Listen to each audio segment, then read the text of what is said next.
मेरा नाम ओपी तिवारी है। मैं यूआरडी एकेडमी बांदा से बात कर रहा हूँ। ट्रॉपिकल साइक्लोन के जो कड़ी है पार्ट बी पर हम लोग काम कर रहे हैं जाकर के। पार्ट ए का लेक्चर अगर आपने सुना होगा तो उसी के आगे पार्ट बी का लेक्चर मैं कंटिन्यू करने जा रहा हूँ। पार्ट ए पर मैंने वर्तमान में चलने वाले तूफान या साइक्लोन जो हम लोग जो कहते हैं टाउते के बारे में जिक्र किया, कैसे उनको नामकरण किया जाता है इसके बारे में जिक्र किया, और कुछ अब हम लोग बातें करेंगे। कुछ बातें हमने ट्रॉपिकल साइक्लोन के डेवलप की भी की थी कि कैसे वो डेवलप होते हैं, उसी को हम आगे बढ़ाते हैं। और नए सिरे से इस पूरे लेक्चर में मैं आपको बताने वाला हूँ कि ट्रॉपिकल जो साइक्लोन हैं वो कैसे डेवलप होते हैं। ट्रॉपिकल साइक्लोन के बारे में अगर जानने से पहले थोड़ा मैं कुछ चीज़ें और बता दूं आपको कि जो हमारा सूर्य है वो ऑसिलेट करता है। सूर्य जो ऑसिलेट करता है, अगर आपने ज्योग्राफी पढ़ी होगी तो आपको पता होगा कि सूर्य का जो ऑसिलेशन है या सूर्य का जो दोलन है वो कर्क रेखा से मकर रेखा और मकर रेखा से कर्क रेखा के बीच होता है। या हम अगर उसको कहें कि जो सूर्य का जो ऑसिलेशन है ये मतलब अगर हम सूर्य की बात करें तो जब सूर्य ऑसिलेट करता है तो जहाँ जहाँ से सूर्य निकल करके जाता है सूर्य की किरणें उन क्षेत्रों पर लंबवत पड़ती हैं। भारत की अगर हम बात करें तो भारत आपको पता होना चाहिए कि उत्तरी गोलार्ध में स्थित है।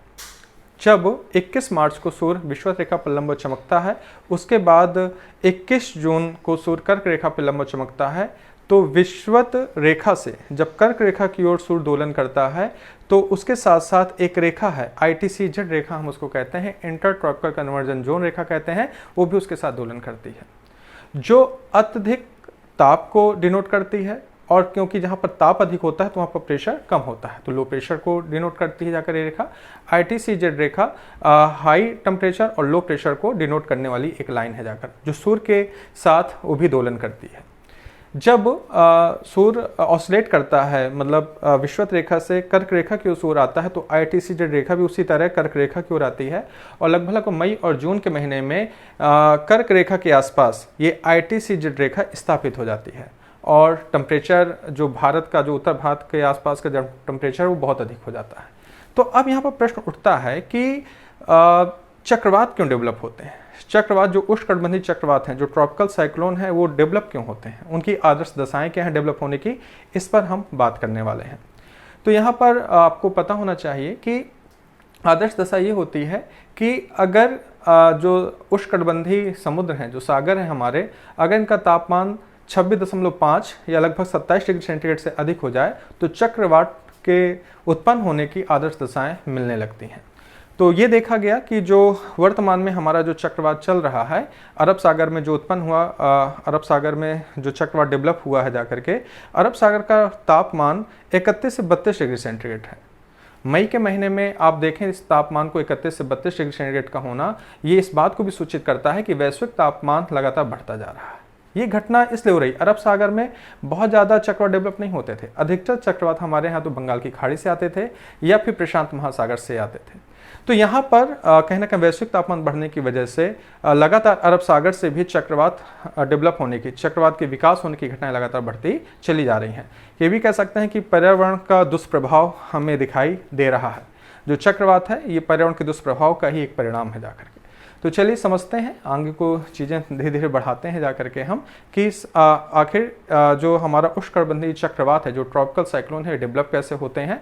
तो यहाँ पर जो मैं आपसे बात कर रहा हूँ उसको ध्यान से सुनते चले जाइएगा, ठीक बेटा। यहाँ पर अगर हम बात करें तो सबसे पहले तो आदर्श दशा तो मैंने आपको बता दी कि अगर उष्णकटिबंधीय जो समुद्र है उनका तापमान 26.5 या 27 डिग्री सेंटीग्रेड से अधिक हो जाता है तो यहाँ पर कहीं ना कहीं आदर्श दशा चक्रवात के डेवलप होने के लिए उत्पन्न होती है। अगर समुद्र में गर्त बनने लगती हैं, समुद्र में बड़ी बड़ी अगर गर्तें बनने लगे तो यहाँ पर एक दूसरी आदर्श दशा निकल करके आती है। जब इनके ऊपर से कोई हवा गुजरती है, जैसे गर्त बनी है, समुद्र का पानी है उसमें गर्त बन गई है जाकर के, आपने कहीं भी देखा होगा जाकर कि बहता हुआ अगर पानी होता है, कई बार आपने देखा होगा उसमें गर्त बन जाती है। कहीं कोई चीज़ डाली पानी के साथ तुरंत चली जाती है। तो ठीक इसी प्रकार की छोटी छोटी गर्तें अगर जब समुद्र में डेवलप हो जाती हैं, समुद्र में जब डेवलप होती हैं और जब उसके ऊपर से हवा एक साथ गुजरती है तो वो हवा भी कोरियोलिस इफेक्ट के कारण घूर्णन करने लगती है। मैंने जो आपको बताया उसको ध्यान से सुनेंगे बेटा। समुद्र में जब गर्त बनती हैं, उन गर्तों के ऊपर से जब हवा गुजरती है तो कोरियोलिस इफेक्ट के कारण ये हवा चक्रण करना क्या कर देती हैं, प्रारंभ कर देती हैं। जब ये हवाएं चक्रण करती हैं जाकर के तो निश्चित है कि तापमान अधिक है, समुद्र का तापमान अधिक है, तो वाष्पीकरण हो रहा होगा, वेपराइजेशन हो रहा होगा जाकर के। ये वेपराइजेशन, ये जो हवाएं हैं, ये सामान्य हवाएं जो होती हैं, जो सामान्य धारा है, वो लगातार ऊपर की ओर जाती हैं। यानी कि समुद्र का जो वाष्पीकरण है वो लगातार तेजी के साथ होता है। जब तेजी के साथ होता है और ये जो धाराएं हैं, क्योंकि हवाएं गुजर रही हैं, कोरियोलिस इफेक्ट के कारण ये हवाएं चक्रण भी करने लगती हैं, तो ये हवाएं धीरे धीरे और साथ में वेपराइजेशन धीरे धीरे ऊपर की ओर जाता है। ये जब ऊपर की ओर जाता है तो आपको होता है कि सारी जो घटना होती है, बादल का बनना, चक्रवात का आना, ये सारा का सारा हमारा ट्रोपोस्फियर क्षोभ मंडल के अंदर होता है। तो जब हवा ऊपर की ओर जाती है तो वहाँ पर हवा जो वहाँ पर बादल हैं ऊपर, क्योंकि आपने भूगोल अगर पढ़ी होगी तो बादलों का कई सारे वर्गीकरण होते हैं, तो वहाँ पर एक बादल पाया जाता है क्यूमुलस निम्बस, एक बादल है। उन बादलों के संपर्क में जैसे ही ये हवाएं आती हैं तो वहाँ से संघटन की गुप्त ऊर्जा लेना क्या कर देती हैं, प्रारंभ कर देती हैं। या ये कह सकते हैं कि जो ये चक्रवात डेवलप हो गया है, इस चक्रवात को और भी विध्वंसक और भी ऊर्जावान ये जो क्यूमुलस निम्बस बादल होते हैं, ये संघनन की गुप्त ऊष्मा लगातार इनको प्रदान करते हैं। एक तो ये संघनन की गुप्त ऊष्मा इनसे मिलती है, दूसरा लगातार वाष्पीकरण जो हो रहा है वो लगातार चक्रवात को ऊर्जा प्रदान करता है। और हवा के प्रभाव में हवा जिस दिशा की ओर जाएगी उसी दिशा की ओर ये धीरे धीरे चक्रवात क्या होने लगता है, आगे बढ़ने लगता है। तो आगे जब डेवलप होके चलता है तो ये निश्चित है कि तटों से टकराएगा जाकर के, समुद्र पर डेवलप हुआ और स्थल भाग की ओर चलना प्रारंभ कर देता है। स्थल भाग तक चलते चलते लगातार इसकी ऊर्जा कमान बढ़ता चला जाता है। कई बार ऊर्जा कमान जितना अधिक होता है, चक्रवात के साथ चलने वाली तेज हवाओं का मान उतना ज़्यादा होता है। जब ये स्थल भाग पे पहुंचता है तो स्थल भाग पर पहुंचने के बाद इसको संघनन की गुप्त ऊष्मा मिलना क्या हो जाती है, बंद हो जाती है। संघनन की गुप्त ऊष्मा जैसे ही मिलना बंद होती है, आप वाष्पीकरण, क्योंकि स्थल भाग में वाष्पीकरण भी नहीं होता है, तो वाष्पीकरण से जो ऊर्जा मिल रही है वो भी उसको मिलना बंद हो जाती है। तो धीरे धीरे चक्रवात कमजोर होना प्रारंभ हो जाता है और स्थल भाग में कुछ दूर चल करके, कई सौ किलोमीटर की यात्रा तय करके धीरे धीरे ये जो उष्णकटिबंधीय चक्रवात होते हैं ये स्वतः ही समाप्त हो जाते हैं। यहाँ पर कुछ फैक्ट हैं, वो भी मैं आपको बता दूं थोड़ा सा जा करके, वो भी आपके लिए जानना क्या है, जरूरी है। पहली बात आपको ये पता होना चाहिए बेटा कि अगर हम बात करते हैं कि जो चक्रवात हैं ये क्या है, तो मैं आपको बता दूं, याद रख लीजिए ANS, एंटी क्लॉकवाइज इन नॉर्थ स्फीयर। इनका चक्रण कभी कभी एग्जामों में आ जाता है, ये थोड़ा सा तैयार कर लेगा, फैक्ट है तो तैयार होना चाहिए कि उत्तरी गोलार्ध में हमेशा जो चक्रवात होता है वो एंटी क्लॉकवाइज चक्रण करता है। तो निश्चित है कि जो दक्षिण गोलार्ध होगा उसमें क्लॉकवाइज चक्रण करता है जाकर के, और जो चक्रवात होता है उसके बीच केंद्र में लो प्रेशर होता है, बाहर हाई प्रेशर होता है। सारी हवाएं हाई प्रेशर से लो प्रेशर को भरने की कोशिश करती हैं जाकर।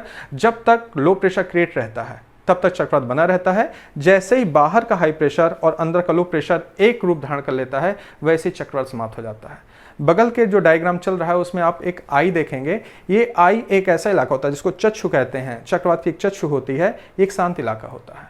कुछ समय का धीरे धीरे जो ऊपर से आने वाली हवाएं हैं इस चक्षु में इकट्ठा हो जाती हैं और बाहर का हाई प्रेशर और अंदर का लो प्रेशर एक जैसा हो जाता है, और जैसे ही एक समान होते हैं प्रेशर डिफरेंस जैसे ही समाप्त होता है वैसे ही चक्रवात भी स्वतः ही समाप्त हो जाता है। तो पार्ट ए पर मैंने आपको डिस्कस किया था कि नामकरण कैसे किया जाता है चक्रवातों का। पार्ट बी पर मैंने आपको डिस्कस किया कि ट्रॉपिकल साइक्लोन जनरेट कैसे होते हैं, ये चीज़ मैंने आपको जा करके समझाई। तो कल हम फिर मिलेंगे एक नए लेक्चर के साथ। Okay, bye bye.